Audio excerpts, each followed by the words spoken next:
సావిత్రి గారి సినిమా చూసాం. ఇప్పటికి ఇంకా చాలా వణుకుగా ఉంది. చూసిన వాళ్ళందరికీ చాలా పెద్ద అర్హత దొరికినట్టు లిటరల్గా చెప్పాలంటే. ఏదో ఏంటి అంతా చెప్పేస్తున్నారని ఏం కాదు. ఇది సావిత్రమ్మ గారి సినిమా. సెకండ్ హాఫ్ అంతా ఏడుస్తూనే ఉన్నాను. చాలా బాగా చేసింది. అందరూ చాలా బాగా చేశారండి. డెడికేట్ అయి చేశారు. Each own performance, Vijay Deverakonda, Samantha కానీ, రాజేంద్ర ప్రసాద్ గారు కానీ, మోహన్ బాబు, ఎవ్రీథింగ్ అందరూ సావిత్రమ్మ గారి కోసం, ఆవిడ కోసం డెడికేట్ చేసినట్టు చేశారు.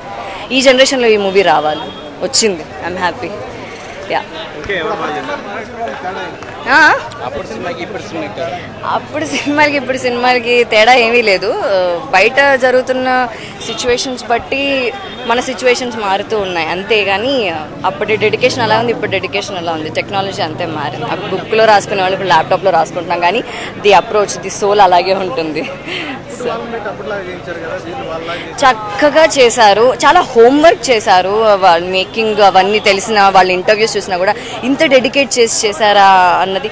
అంటే ఒక్కొక్క సినిమా, మొన్న రంగస్థలం కానీ ఇది కానీ మన తెలుగు సినిమా వాళ్ళు ఇంత డెడికేట్ అయి చేస్తున్నారంటే ఫీలింగ్ వెరీ హ్యాపీ. ఇక్కడ పుట్టడం, ఈ సినిమా ఇండస్ట్రీలో పెరగడం చాలా అదృష్టంగా ఉంది. నెగిటివ్ పాయింట్స్ అందరికీ బాధ అనిపిస్తాను. ఎవరి లైఫ్లో లేవండి, అందరి లైఫ్లో ఉన్నాయి. బట్ ఏది మార్చలేదు. ఒక విషయం, డైలాగ్ చాలా బాగుంది. సిచ్యువేషన్స్ మనిషిని బ్యాడ్ చేస్తాయి కానీ మనిషే బ్యాడ్ అవ్వడు. సో అదే జరిగింది ఆవిడ లైఫ్లో కూడా, అందరి లైఫ్లో కూడా అదే జరిగింది. సో అదే చూపించారు. ఆవిడ మహానటి గారి గురించి చాలా బాగా ఎగ్జిబిట్ చేశారండి. ఏదైతే నేను బుక్లో చదివానో అది బయటకు వస్తే అదే వస్తుందా, ఆవిడ హెల్పింగ్ నేచర్ వస్తుందా, ఆవిడ లెగసీ వస్తుందా, ఆవిడ డౌన్ఫాల్ వస్తుందా అని. సో అంతా అలాగే చూపించారు. I felt very happy. Nag Ashwin గారు very great. He loved her. Savitri గారిని ప్రేమించారు. సో అదే వచ్చింది. ఆయన గురించి మాట్లాడే అర్హత మాకు లేదు. ఆయన అద్భుతం. దుల్కర్ సల్మాన్ సూపర్. ఆయనే డబ్బింగ్ చెప్పారనుకుంటా. సో సూపర్ అసలు Malayalam actor. He's also very great actor. కరెక్ట్గా ప్రొజెక్ట్ చేశారు. క్యారెక్టర్ మొత్తం అలా బాగా తీసుకెళ్ళారు. Everything was